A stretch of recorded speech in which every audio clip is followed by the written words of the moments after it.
Welcome into episode number 154 of The Voice Behind the Voice.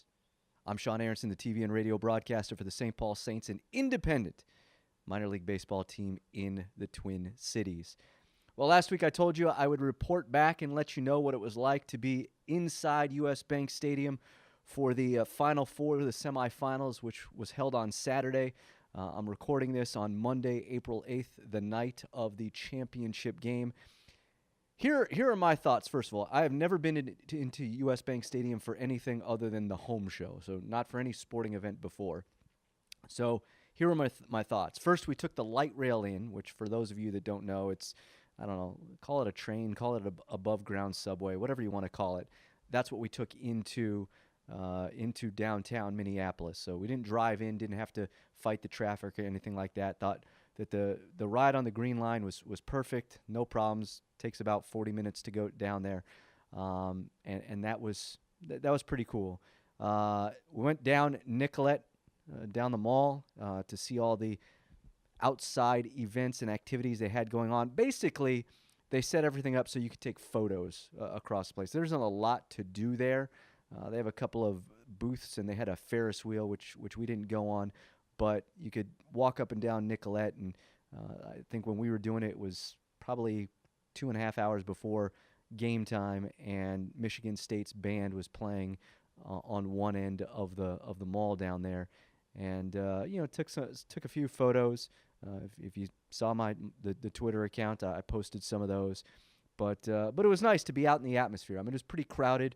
Everybody was getting ready, and then we made our way into U.S. Bank Stadium, and I'll tell you this much: the first game, which was Virginia and Auburn, and the atmosphere was good, but it was nowhere near what the second game was between Michigan State and Texas Tech. I don't know if they just had more fans there, if their fans were more into it, or if people were just late in coming in. I don't really know, or whatever it was. I'm not really sure, but the second game felt more like a college-like atmosphere, and that was good. Not that the first game didn't have some of that.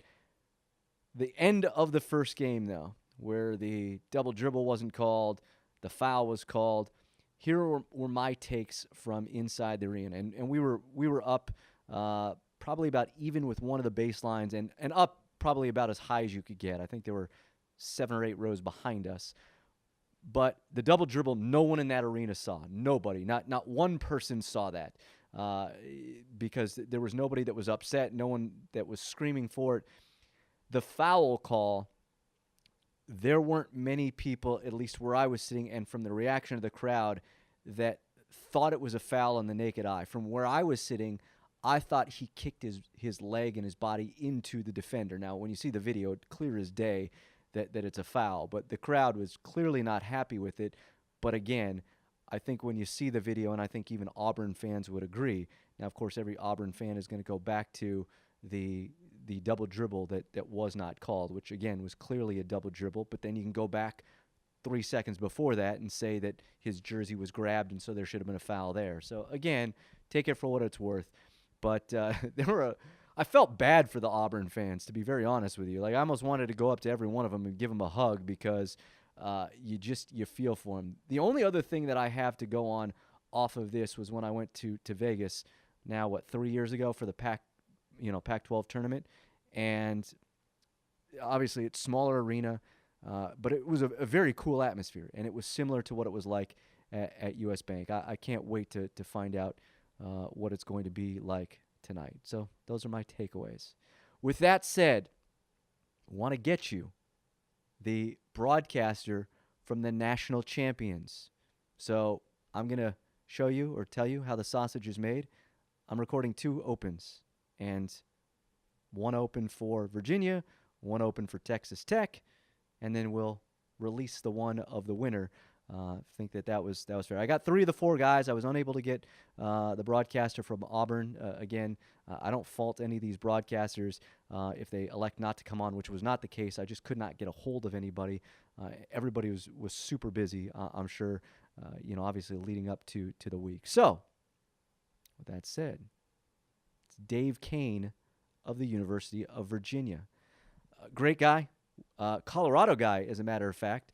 Grew up in Colorado Springs, so we had a lot to talk about on that.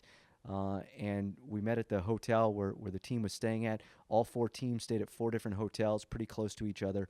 But very nice guy. So we chat a little about Colorado and his path to how he got to the University of Virginia. If you have not subscribed to the podcast, you can do so. iTunes or wherever you get your podcasts. Be sure to follow us on social media, Twitter at The Voice BTV, Facebook, facebook.com/TheVoiceBTV. You can always email me, thevoicebtv@gmail.com. All right, let's get to it. Episode number 154 with the national champion, University of Virginia. It's Dave Koehn. JW, you're a national champ in my book. Roll the open. So I had talked to them on the bus on the way down, and the word was given, hey, I just wanted to make sure, we're your priority here, because they knew I was talking to Boise State too. And I told them they were. And so I had a sense that something was going. And then I got the call, and he left a voicemail, and I listened to it between innings, and then I had to kind of, your heart's thumping out of your chest when you go back on the air for that next half inning.